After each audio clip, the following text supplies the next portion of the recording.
Hi అండి. నేను ఈరోజు మీకు ఫంక్షన్స్ అనే చాప్టర్ నుంచి 4 మార్క్స్ది ఒక ఎగ్జాంపుల్ క్వశ్చన్ తీసుకొని చెప్తున్నానండి.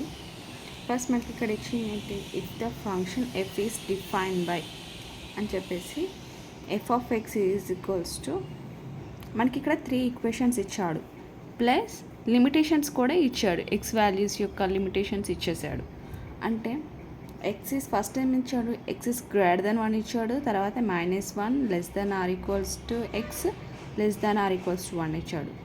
నెక్స్ట్ ఈక్వేషన్ ఇచ్చాడు -3 less than X less than -1. అంటే ఈ ఈక్వేషన్స్కి 3 ఈక్వేషన్స్ ఇచ్చాడు, ప్లస్ ఆ ఈక్వేషన్స్కి లిమిట్స్ ఇచ్చాడు. అంటే మనం ఫైండ్ అవుట్ చేయమన్న వాల్యూస్ని ఈ లిమిట్స్లలో ఉన్నాయా లేవా అని చెక్ చేసుకొని ఏ వాల్యూ అయితే ఈ లిమిట్స్లో ఉంటుందో ఆ వాల్యూ యొక్క ఈక్వేషన్ మాత్రమే మనం ఇక్కడ సబ్స్టిట్యూట్ చేస్తాం. For example, then find the value of F of 3 అని ఇచ్చాడు. ఫస్ట్ది ఎఫ్ ఆఫ్ 3 అంటే ఎక్స్ ప్లేస్లో మనం 3 సబ్స్టిట్యూట్ చేయాలి. అంటే ఇక్కడ ఎక్స్ ప్లేస్లో 3 పెట్టండి, ఫస్ట్ సబ్స్టిట్యూట్ చేయండి. 3 గ్రేటర్ దెన్ 1, 3 గ్రేటర్ దెన్ 1 అంటే ఈ కండిషన్ సాటిస్ఫై అవుతుంది కదా. 3 గ్రేటర్ దెన్ 1 అంటే ఇది okay.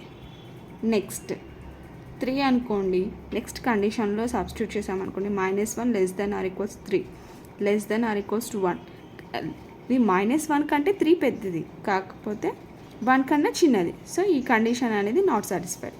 Next -3 less than X less than -1, ఈ కండిషన్ కూడా not satisfied.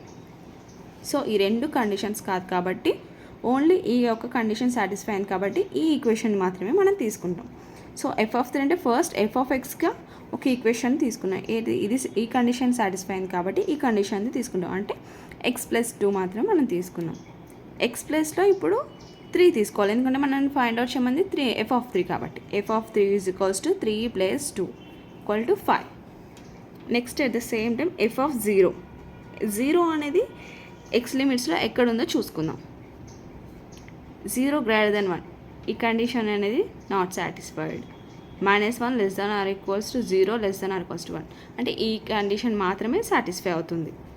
-3 less than X less than -1 కదా, 0 కన్నా -1 అనేది తక్కువ కదండి. సో ఈ కండిషన్ కూడా సాటిస్ఫై కావాలి. అంటే ఓన్లీ ఇప్పుడు సెకండ్ కండిషన్ మాత్రమే సాటిస్ఫై అవుతుంది. అంటే మనం ఎఫ్ ఆఫ్ ఎక్స్ ప్లేస్లో ఏం తీసుకుంటాం, 2 మాత్రమే తీసుకుంటాం, ఈ ఈక్వేషన్ని మాత్రమే.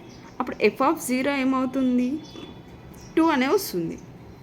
ఎందుకంటే మనకి ఇక్కడ ఎక్స్ వాల్యూ ఉందనుకోండి, ఒకవేళ 2x ఉందనుకోండి, 2 × 0 పెట్టేస్తే 0 వచ్చేది. కానీ ఇక్కడ ఎక్స్ వాల్యూ లేదు కాబట్టి యాజ్ ఇట్ ఈజ్ నెంబర్ వచ్చేస్తుంది.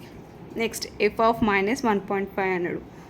అంటే -1.5 ఇప్పుడు దేనికి మధ్య ఉందో చూసుకోవాలి. ఫస్ట్ది అసలుకి రాదు, ఎందుకంటే నెగిటివ్ వాల్యూ ఉంది కాబట్టి. సెకండ్ వన్, ఇది కూడా -1 కంటే ముందు -1.5 వస్తుంది. సో ఈ కండిషన్ కూడా కాదు. మళ్ళీ ఇక్కడ చూడండి, -3 కాడ నుంచి ఉంటుంది కదా, -3 -2 -1.5 ఇక్కడ ఉంటుంది కదా. సో థర్డ్ కండిషన్ మాత్రమే సాటిస్ఫై అవుతుంది కాబట్టి ఎఫ్ ఆఫ్ ఎక్స్ ప్లేస్లో మనం x -1 తీసుకుంటాం. ఎక్స్ ఉన్న చోటల్లో -1.5 సబ్స్టిట్యూట్ చేసామనుకోండి, ఆన్సర్ -2.5. నెక్స్ట్ అదేవిధంగా F of 2 plus F of -2. 2 అనేది దీనికి మధ్యలో ఉంటుంది, 2 అనేది ఇక్కడ ఉంటుంది. రిమైనింగ్ 2 కండిషన్స్ అనేవి not satisfied. So 2 greater than 1 కాబట్టి only F of X plus 2, అంటే ఎఫ్ ఆఫ్ 2 అన్నాడు, 2 + 2 4 వస్తుంది answer. At the same time F of -2 అన్నాడు. -2 అనేది ఎక్కడ ఉంటుంది, -2 గ్రేటర్ దెన్ 1, ఇది not satisfied. -1 less than or equals -2, ఇది నాట్ సాటిస్ఫైడ్. -3 లెస్ దెన్ -2, ఇది సాటిస్ఫై అవుతుంది కాబట్టి లాస్ట్ వన్ x -1, అంటే ఎఫ్ ఆఫ్ -2 -1 అంటే ఎంత, -3. మనం అడిగింది F of 2 plus F of -2. So F of 2 -2 అంటే 4 - 3 ఇంత 1. Next F of -5, F of -5 అనేది మనల్ని అడిగాడు. -5 అనేది ఇక్కడ చూడండి, -5 అనేది ఇది సాటిస్ఫై అవుతుందా, కాదు. -5 అనేది ఇది కూడా సాటిస్ఫై కాదు. -5 అనేది ఇది కూడా సాటిస్ఫై కాదు, ఎందుకంటే బిఫోర్ నెంబర్స్ అనేవి -5 -4 నుంచి స్టార్ట్ అవుతాయి. ఇది కూడా -3 ఉంది, ఇది -1. సో 3 సాటిస్ఫై కావట్లేదు కాబట్టి మనం అప్పుడు దాన్ని ఏం రాస్తాం, F of -5 is not defined అని రాస్తాం. ఓకే, థ్యాంక్ యూ అండి.